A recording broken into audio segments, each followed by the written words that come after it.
Ang mga gulay talaga namang makulay, kaya ang pagluluto mas nagiging katakam-takam. Kaya naman ang berdeng okra at siling pula, mayroon na ring iba't ibang kulay. Yan ang kwentong inalam ni Von Aquino.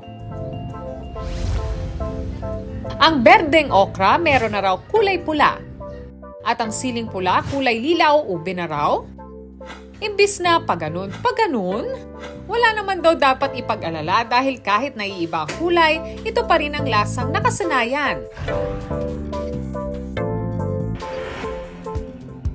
Sa Santa Ana, Pampanga, hitik sa bunga ng pulang okra.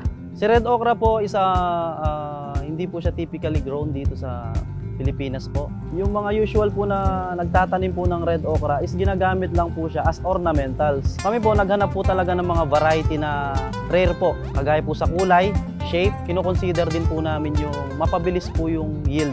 Ngayon po nag-start pa lang po kami sa mga nasa 200 square meter. Red burgundy ang variety ng okra na kanilang itinatanim. Kung ikukumpara sa berdeng okra, mas maliit pero mas mataba ang pulang okra. Mas matingkad din ang kulay ng bulaklak nito. Napapalago nila ang mga okra sa pamamagitan ng organic plant breeding. Bali po kapag pumasok po kayo dito sa St. Isidore, kayo po mismo ang mag-harvest ng mga vegetable po or pwede rin pong magluto. Hindi lang daw pansahog ang okra, kayang-kaya rin itong maging star ng dish. Magluluto tayo ng pinangat na red okra sa sampalok. Pakukulan muna ang luya, sibuyas, bawang, sili, isdang bagoong at tubig.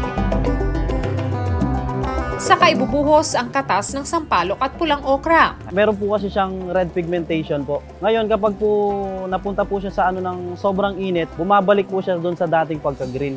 Huwag mabibigla dahil bukod sa walang pinagbago sa lasa nito, bumabalik din daw sa kinagisnang kulay berde ang okra kapag naluto. Presenting, pinangat na red okra sa sampalok.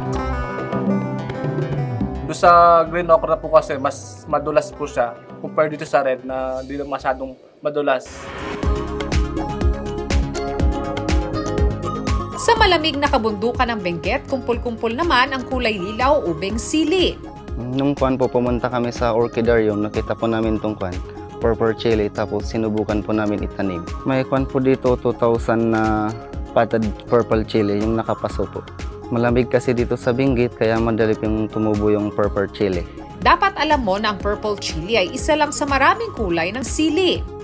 Meron ding kulay berde, kahel, dilaw at puti. At kapag nahinog, kulay pula pa rin ang mga ito. Ang ginataang gabi gagawing mas makulay gamit ang purple chili.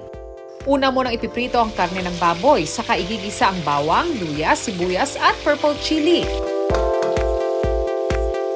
Lalagyan natin ng kunting tubig, tapos yung gata. Kapag kumulo na, sunod na ilalagay ang gabi.